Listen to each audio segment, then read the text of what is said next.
श्री असदुद्दीन ओवैसी जी। मोहतरम जनाब चेयरमैन साहब, आपका बेहद शुक्रिया कि आपने मुझे एक अहम दस्तूरी तरमीमी बिल पर बोलने का मौका फराहम किया। मोहतरम चेयरमैन साहब, मैं आपकी जानिब से बरसर इख्तिदार जमात को मुबारकबाद देना चाहता हूँ कि आज उन्होंने जो दस्तूरी तरमीमी बिल को लाया है, आप शाबानों के उस कानून के लाने के नक्श कदम पर चल रहे हैं। मुबारकबाद देता हूँ आपको और उम्मीद करता हूँ कि इसके बाद बरसर इख्तिदार जमात के ज़िम्मेदारों की ज़बानों से बार बार शाबानों का जिक्र नहीं होगा, क्योंकि ये आपका दस्तूर में इस बात की इजाज़त है कि सुप्रीम कोर्ट अगर कोई फ़ैसला देता है तो सरकार को इस बात की इजाज़त है कि वो उस फैसले के ऊपर कानून बनाए, जो आपने किया। तो इसलिए मैं कह रहा हूं कि आपने शाबानों की रिवायत को बरकरार रखा, आपको मुबारकबाद। दूसरी बात यह है जनाब चेयरमैन साहब के बड़ी बड़ी बातें हुई कि ओबीसीज के लिए सरकार है। मैं इसको डिस्पेल करता हूं, एक्सपोज करता हूं। ये सरकार ओबीसीज के लिए नहीं है। क्यों नहीं है? National commission of scheduled caste, national commission of scheduled tribe जो है 338B में उनको जो इख्तियार दिया गया है वो प्लान एंड पार्टिसिपेट करने का। आप ओबीसी में एनसीबीसी करने के खाली एडवाइस करना, यहां पर प्लान और पार्टिसिपेट है ही नहीं। तो ये आपका एक्सपोज करता है आपकी हिपोक्रेसी को और आपकी मुनाफिकत को। दूसरी बात यह है कि रोहिणी कमीशन ने कहा कि 10% ओबीसी 50% रिजर्वेशन को हासिल कर रहे हैं और 20% जाते हैं, इनको कुछ नहीं मिल रहा है। तो सब कैटेगराइजेशन क्यों नहीं कर रहे आप? अगर आप ओबीसीज के लिए हैं तो उन मखसूस कास्ट के लिए आप हैं, आप तमाम ओबीसीज के लिए नहीं है। ये आप ही का रोहिणी कमीशन ने आया है। तो सब कैटेगराइजेशन आप करेंगे नहीं करेंगे?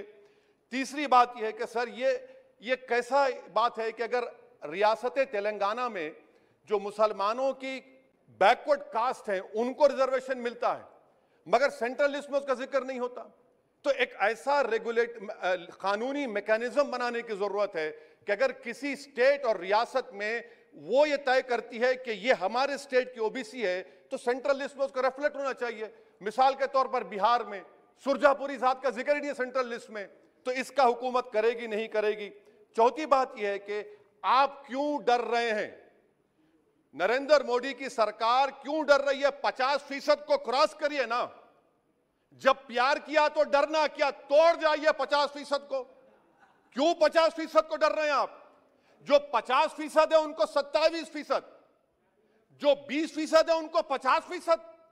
तो आपकी मोहब्बत ओबीसी से नहीं है, आपकी मोहब्बत उनके वोट से है और आपका दिल उन 20% के लिए धड़कता है जिसके लिए आपने 50% तहफ़्फ़ुज़ रिजर्वेशन दी है। यह आपकी हकीकत है। पांचवी बात यह है स्पीकर साहब कि हम हुकूमत से मुतालबा कर रहे हैं कि प्रोएक्टिवली नरेंद्र मोदी की सरकार 50% सीलिंग को तोड़िए, निकलिए। आप क्यों नहीं करना चाहते? करने की जरूरत है, डेटा है, एम्पिरिकल एविडेंस है बैकवर्डनेस का। वो 50%, 27% कैसा दे रहे हैं, गलत है। छठी बात यह है कि सर ये एक सुनहरा मौका है कि आप इस तरह का कानून बनाइए, 50% लिमिट को क्रॉस करिए और ओबीसी समाज से सही मानों में इंसाफ करिए।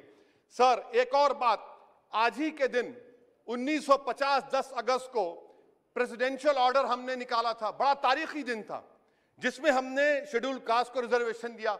मेरा हुकूमत से मुतालबा है, मैंने कांग्रेस की हुकूमत थी वहां बैठता था मैं, आज यहां बैठकर भी तीसरी मर्तबा कह रहा हूं कि 1950 का प्रेसिडेंशियल ऑर्डर रिलीजन के बुनियाद पर बनाया गया जो राइट टू इक्वालिटी के खिलाफ है, जो राइट टू इक्वालिटी के खिलाफ है। एक सुनहरा मौका आपके पास आया है कि उसको रिलीजन न्यूट्रल करिए। जब शेड्यूल्ड कास्ट में हिंदू, बौद्ध और सिख आ सकते हैं तो दलित मुसलमान, दलित क्रिश्चियन क्यों नहीं आ सकते? सच्चर कमेटी गवर्नमेंट की कमेटी, उसमें जिक्र लिखा है। आप वो नहीं करना चाहते, आप नहीं करेंगे तो देख रहे उत्तर प्रदेश का अंसारी देख रहा है, उत्तर महाराष्ट्र के वो पसमानदा मुसलमान देख रहे हैं कि क्या तमाशा आप लोग करते हैं। यहां वहां चले जाते हैं, वहां के यहां आते हैं और हम लोग बीच में फंसे हुए रहते हैं। सर छठी बात यह है, सातवीं बात यह है कि मैं हुकूमत से इस बात का मुतालबा कर रहा हूं कि 1950 प्रेसिडेंशियल ऑर्डर को रिलीजन न्यूट्रल किया जाए। अच्छा, ओबीसी की आपकी सरकार है, 89 सेक्रेटरीज हैं, कितनी ओबीसी है बताइए? 89 सेक्रेटरीज में 5 अगस्त 2009 को एक भी ओबीसी सेक्रेटरी नहीं था। एक शेड्यूल कास्ट और 3 एसटी थे।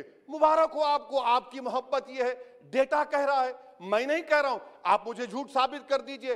अच्छा, सेंट्रल यूनिवर्सिटी में सर, सेंट्रल यूनिवर्सिटी में 51.6% ओबीसी के पोस्ट वैकेंट हैं। इसीलिए मैंने कहा कि आपको उनके वोट से मोहब्बत है, उनको जमीन से आसमान पर उठाने से आपको कोई मोहब्बत नहीं है। ये हकीकत है सर। और सर, ये यहां पर बैठकर मैंने हमारे कांग्रेस के लीडर की तकरीर को सुना, शिवसेना वाले कह रहे हैं, एनसीपी वाले कह रहे हैं मराठा मराठा। भाई साहब, महमूदुर रहमान कमेटी की रिपोर्ट ने कहा था महाराष्ट्र में कि मुसलमान सोशली एजुकेशनल बैकवर्ड है, जो बॉम्बे की हाईकोर्ट ने उसको अपहेल्ड किया, और आप सिर्फ मराठाओं की बात करते हैं, मुसलमानों की बात क्यों नहीं करेंगे? वो 50 कास्ट जो मुसलमानों की बैकवर्ड है महाराष्ट्र में, वो देख रही है आपके इस तमाशे को और आपको एक्सपोज करके रहेगी। आप उनकी बात ही नहीं करते। मराठाओं को जरूर दीजिए, मगर आपके इस बड़े दिल में क्या उन गरीब मुसलमानों के लिए धड़कता हुआ दिल नहीं है कि हम सिर्फ भिखारी हैं, आपका वोट हासिल करेंगे, आपको नेता बनाएंगे, मुख्यमंत्री बनाएंगे, प्रधानमंत्री बनाएंगे, और हमको क्या मिलेगा? इफ्तार की दावत और मुंह में खजूर, रिजर्वेशन नहीं मिलेगा हमको। ये कौन सा इंसाफ है सर? इसीलिए ये इनकी मुनाफिकत है, इसीलिए हम हुकूमत से मुतालबा करते।